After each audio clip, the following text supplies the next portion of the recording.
Good morning बच्चों। जो chapter हम पढ़ रहे हैं वो है स्ट्रक्चर ऑफ एटम। तो लास्ट वाले लेक्चर में हमने पढ़ा था डिस्कवरी ऑफ इलेक्ट्रॉन, उसके कैरेक्टरिस्टिक्स के बारे में पढ़ा था, ईएम रेशियो पढ़ा था और चार्ज पढ़ा था। आज हम पढ़ेंगे डिस्कवरी ऑफ प्रोटॉन। सबसे पहले बात करते हैं, जब इलेक्ट्रॉन की डिस्कवरी हो गई और देखा गया कि जो एटम है वो इलेक्ट्रिकली न्यूट्रल है, तो साइंटिस्ट के दिमाग में ये बात आई कि जब एक नेगेटिव चार्ज है, एटम न्यूट्रल है, तो ज़रूर एक पॉजिटिव चार्ज भी एटम के अंदर होगा, और उसी के बेसिस पे डिस्कवरी ऑफ प्रोटॉन हुआ। बात समझ में आ रही है? उसी के बेसिस पे डिस्कवरी ऑफ प्रोटॉन हुआ, और ये डिस्कवरी करी थी गोल्डस्टीन ने। गोल्डस्टीन ने डिस्कवरी ऑफ प्रोटॉन किया। और क्या बोला गोल्डस्टीन ने? गोल्डस्टीन ने भी एक अपरेटस लिया, जैसे हमने कैथोड रे के लिए अपरेटस लिया था, उसने भी लिया। थोड़ा चेंज है, यहाँ पे जो कैथोड लिया है वो परफोरेटेड कैथोड है, यानी इसमें स्मॉल होल्स है। इस कैथोड के पीछे एक स्क्रीन लगा दी। स्क्रीन लगा दी तो क्या देखा उसने कि कुछ रेज हैं जो एनोड से कैथोड की तरफ आ रही हैं, और ये रेज जो थी वो पॉजिटिव रेज थी। क्या लिखा है मैंने? Rays which were came from anode were positive charge. अब ये एनोड से आ रही, इसलिए इन रेज को एनोड रेज भी कहा जाता है, या ये एक कैनल के थ्रू पास हो रही है तो इसको कैनल रेज भी कहा जाता है। तो हमने क्या देखा कि कुछ रेज हैं जो एनोड से कैथोड की तरफ आ रही हैं। क्यों? सबसे पहला इसका क्या है कॉन्सेप्ट कि गोल्डस्टीन के दिमाग में कैसे आया कि पॉजिटिव चार्ज है। जब नेगेटिव की डिस्कवरी हो गई और देखा गया कि एटम इलेक्ट्रिकली न्यूट्रल है, तो उसके दिमाग में ये बात आई कि अगर एटम इलेक्ट्रिकली न्यूट्रल है तो ज़रूर कोई पॉजिटिव चार्ज होगा, तभी तो वो नेगेटिव को न्यूट्रलाइज करेगा। तो उसने ये अपरेटस लिया और देखा कि कुछ रेस क्या है, एनोड से कैथोड की तरफ आ रही हैं, और इसके ऑब्जर्वेशन के लिए उसने एक स्क्रीन लगा दी। ठीक है। अगर बात करें इसकी कैरेक्टरिस्टिक्स की, तो मैक्सिमम कैरेक्टरिस्टिक्स इसकी बिल्कुल सेम है कैथोड रे की तरह। कैसे? They had all the characteristics of cathode rays. जैसे they travel in straight line, ये भी स्ट्रेट लाइन में ट्रैवल करती है, कैथोड रे भी करती है। दे हैव मैकेनिकल प्रॉपर्टी, इसके पास भी मैकेनिकल प्रॉपर्टी है, कैथोड रे के पास भी है। दे आर हीटिंग प्रॉपर्टी, इसके पास भी हीटिंग प्रॉपर्टी है और कैथोड रे के पास भी हीटिंग प्रॉपर्टी है। तो ये बात हो गई सिमिलैरिटीज की, ये सिमिलैरिटीज हो गई। अगर डिफरेंस की बात करो, when they subjected to electric field deflected towards the negative terminal. जो कैथोड था वो पॉजिटिव की तरफ आया तो उसमें नेगेटिव चार्ज था, ये नेगेटिव की तरफ जा रहा है, यानी इसमें पॉजिटिव चार्ज है। अगला क्या है? EM ratio of the proton depend upon gas which gas is taken in the tube. हमने बोला था कि उसका ईएम रेशियो गैस पे डिपेंड नहीं करता है कि हम कौन सी गैस ट्यूब के अंदर ले रहे हैं, लेकिन ये डिपेंड करता है। और जब हाइड्रोजन के लिए हाइड्रोजन को रख के इसका ईएम रेशियो निकाला गया तो ये आया 9.58 इंटू 10⁷ कूलम पर केजी। और ये प्रोटॉन पे चार्ज है, जितना इलेक्ट्रॉन पे होता है बस ये क्या है, पॉजिटिव में है। तो हमको ईएम रेशियो पता चल गया, इलेक्ट्रॉन का चार्ज पता चल गया, तो हमने यहाँ से मास को कैलकुलेट किया जो कि इसका मास है। ठीक है। ध्यान से कॉन्सेप्ट क्या है? कॉन्सेप्ट ये है कि जब वो नेगेटिव चार्ज की डिस्कवरी हो गई, यानी इलेक्ट्रॉन की डिस्कवरी हो गई, तो साइंटिस्ट के दिमाग में आया कि जब एटम इलेक्ट्रिकली न्यूट्रल है तो ज़रूर कोई पॉजिटिव चार्ज होगा। और यही डिस्कवरी बाद में हो गई कि नंबर ऑफ इलेक्ट्रॉन जो होता है वो नंबर ऑफ प्रोटॉन के बराबर होता है, इसीलिए एटम इलेक्ट्रिकली न्यूट्रल होता है। लेकिन कौन सी बात थी जो ट्रिगर की उसके माइंड में कि कोई पॉजिटिव चार्ज होगा? वो ये है कि एटम इलेक्ट्रिकली न्यूट्रल था, और इलेक्ट्रिकली न्यूट्रल होने को जैसे इसके दिमाग में आया कि जब एटम इलेक्ट्रिकली न्यूट्रल है तो ज़रूर कोई पॉजिटिव चार्ज होगा, और इसी बेसिस पर उसने की डिस्कवरी ऑफ प्रोटॉन। डिफरेंस क्या है कि इसने परफोरेटेड कैथोड लिया, एक स्क्रीन लगा दी। ये कैरेक्टरिस्टिक्स की सिमिलैरिटी है, क्या कि स्ट्रेट लाइन है, mechanical property, heating property. Difference क्या है? ये बहुत इंपॉर्टेंट है। क्या कि when they subjected to electric field deflected towards negative terminal or EM ratio of the proton depends upon the gas. ये EM रेशियो जो प्रोटॉन का है वो गैस पे डिपेंड करता है, लेकिन हमने जब कैथोड रे एक्सपेरिमेंट पढ़ा था तो हमने बोला EM ratio does not depend on the gas taken in the tube. तो ये था एक brief introduction discovery of proton की। अब बेटा हम आगे बात करेंगे कि नेक्स्ट टॉपिक क्या है। इतनी बातें समझ में आई आपको? ठीक है, स्क्रीनशॉट लेके नोट्स बना सकते हो। तो आगे बात करते हैं कि हमारा नेक्स्ट टॉपिक क्या है। ठीक है, देखो बच्चों, अब नेक्स्ट पढ़ेंगे radio activity. Radio activity process ने नेगेटिव और पॉजिटिव चार्ज होने को और सपोर्ट किया कि नेगेटिव और पॉजिटिव चार्ज होता है। इस स्टेटमेंट को, इस फिनोमेना को और सपोर्ट किया। क्यों, कैसे, आओ देखते हैं। अब देखो, जो रेडियो एक्टिविटी है इसकी डिस्कवरी एक्सीडेंटल है। हेनरी बैकरेल ने क्या किया कि कुछ यूरेनियम लिया, यूरेनियम के चिप्स लिए, उसको एक पेपर के अंदर रख के और किसी बैग में या किसी बक्से में रख दिया। कुछ दिन के बाद जब वो आया तो उसने क्या देखा कि पेपर पे कुछ स्पॉट्स हैं।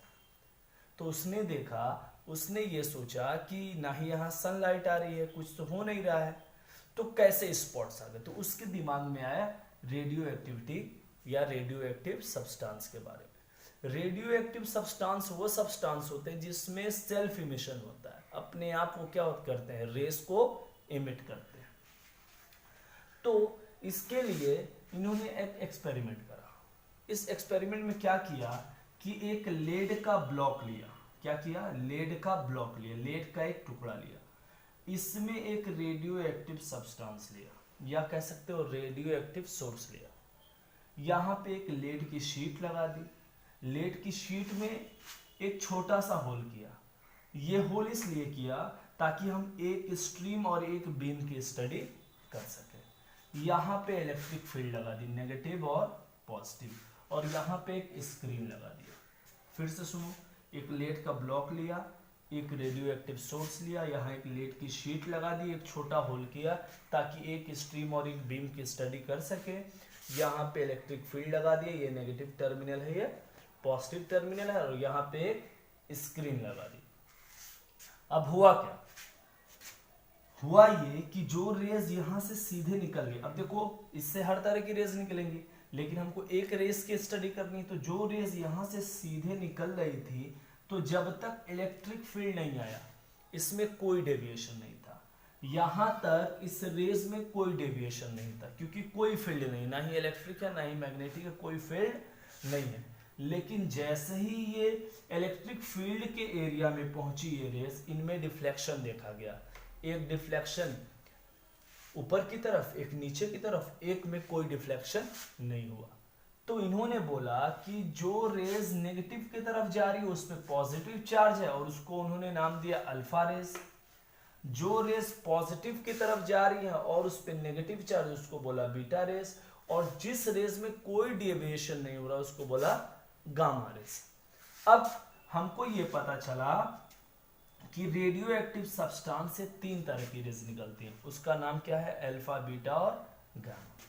अब अल्फा, बीटा और गामा को डिफाइन किया। क्या बोला कि alpha is a nuclei of helium having 2 positive charge and 4 atomic mass unit. बोला कि जो अल्फा है वो क्या है, न्यूक्लियाई ऑफ हीलियम है। जैसे हीलियम पे 2 पॉजिटिव चार्ज होता है, 4 यूनिट मास होता है, उसी तरह अल्फा पे 2 पॉजिटिव चार्ज होता है और 4 एटॉमिक मास यूनिट उसका मास होता है।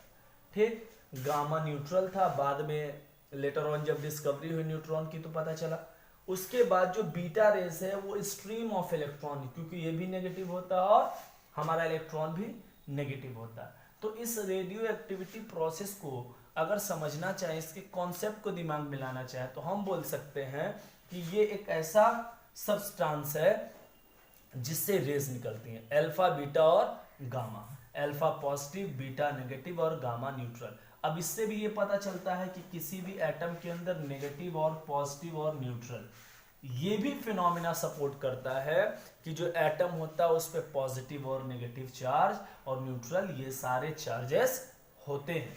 अब देखो, ये रेडियोएक्टिव सब्सटेंस वो हो गया जिसमें सेल्फ इमिशन होता है, अल्फा, बीटा और गामा का। और इसको हमने इस एक्सपेरिमेंट से भी देखा कि इसमें वो पॉजिटिव, नेगेटिव और न्यूट्रल रेज है। तो हम क्या बोल सकते हैं कि ये प्रोसेस, ये फिनोमेना भी सपोर्ट करता है कि atom are having negative and positive charge.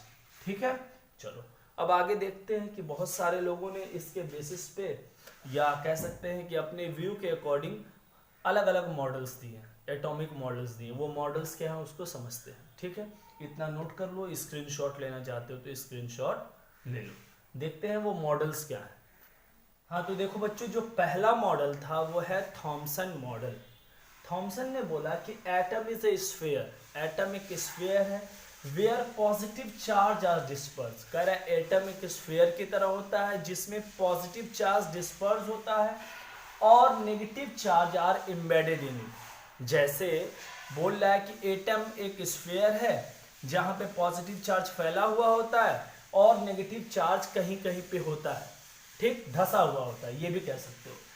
अब ये मॉडल देखने में वाटरमेलन की तरह लगता था। जैसे वाटरमेलन में जो रेड पार्ट है, अकॉर्डिंग टू थॉमसन वो क्या है, पॉजिटिव चार्ज है, प्रोटॉन्स है, और जो बीज है उसका वो क्या है, इलेक्ट्रॉन्स है। अब ये मॉडल ऐसा दिखता है इसलिए इसको वाटरमेलन मॉडल या प्लम पुडिंग मॉडल भी कहते हैं। लेकिन अगर इसके ड्रॉबैक की बात करें तो हम बोलेंगे कि this model could not explain the stability of atom. ये जो मॉडल है स्टेबिलिटी ऑफ एटम को एक्सप्लेन नहीं कर पाया। दूसरा, जो रदरफोर्ड ने अपना अगला मॉडल दिया उसको भी एक्सप्लेन नहीं कर पाया। लेकिन जो रदरफोर्ड का मॉडल है वो इस एक्सपेरिमेंट पे बेस करता है जिसको कहते हैं रदरफोर्ड अल्फा स्कैटरिंग एक्सपेरिमेंट। अब रदरफोर्ड ने क्या किया, रदरफोर्ड ने लेड की एक ब्लॉक ली जिसमें अल्फा सोर्स रखा, अल्फा सोर्स का एक सब्सटेंस रखा, यहां पे एक स्लीट लगा दी, ठीक, एक स्लीट लगा दी। अब क्या किया रदरफोर्ड ने, यहां पे गोल्ड का एक फॉयल रखा, गोल्ड फॉयल, बहुत पतली पन्नी रखी गोल्ड की, ठीक।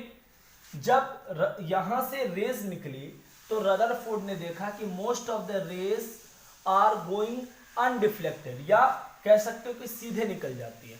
तो उससे उसने एक कंक्लूजन निकाला, बोला most of the rays went undeflected, और क्या कंक्लूजन निकाला कि most of the space in atom are empty. उसने बोला कि ज्यादातर रेज सीधी निकल जा रही हैं, इसका मतलब ये है कि एटम में ज्यादातर जगह खाली होती है। पहला इसका निष्कर्ष था, पहला कंक्लूजन था। उसके बाद देखा कि सर्टेन रेज आर डेविएटेड या डिफ्लेक्टेड टू सर्टेन एंगल। कह रहा है कि कुछ रेज डेविएट हो जाती है, तो अल्फा सोर्स है तो इस पे पॉजिटिव चार्ज होता है। अब देखो जो न्यूक्लियस है उस पे भी पॉजिटिव चार्ज होता है। तो उसने क्या बोला कि जो अल्फा रेज डेविएट हो रही है due to the repulsion of positive and positive charge, इसीलिए अल्फा रेज क्या हो रही है, डेविएट हो जा रही है। उसके बाद बोला उसने कि कुछ रेज बैकवर्ड डायरेक्शन में आ रही है, पीछे की तरफ आ रही है। Some rays deflected backward because positive charge is concentrated in small area, क्योंकि उसने बोला कि कुछ चार्ज कुछ जो रेज है वो पीछे आ रही हैं क्योंकि जो पॉजिटिव चार्ज है वो कॉन्सेंट्रेटेड होता है स्मॉल एरिया में। इसका मतलब एटम में अगर पहली बात करें तो एटम में ज्यादातर जगह खाली होती है। उसके बाद बोला कि कुछ रेज जो डेविएट हो रही हैं due to the repulsion of positive and positive charge, क्योंकि अल्फा भी पॉजिटिव चार्ज होता है और न्यूक्लियस भी पॉजिटिव चार्ज होता है। कुछ रेज जो पीछे आ रही हैं वो एटम के सेंटर में कुछ ऐसा पॉजिटिव चार्ज कॉन्सेंट्रेट है जिससे वो टकरा के कुछ रेज पीछे आ रही हैं। तो ये था रदरफोर्ड अल्फा स्कैटरिंग एक्सपेरिमेंट। अब इसी के बेसिस पे उसने अपना मॉडल दिया जिसको हम अभी पढ़ेंगे। क्या समझे ये कि रदरफोर्ड अल्फा स्कैटरिंग एक्सपेरिमेंट का ये ऑब्जर्वेशन है कि मोस्ट ऑफ द रेज सीधे निकल रही हैं, यानी कि एटम का ज्यादातर हिस्सा खाली है। कुछ रेज डेविएट हो रही हैं, पॉजिटिव और पॉजिटिव का क्या है, रिपल्शन है, अल्फा पॉजिटिव न्यूक्लियस पॉजिटिव।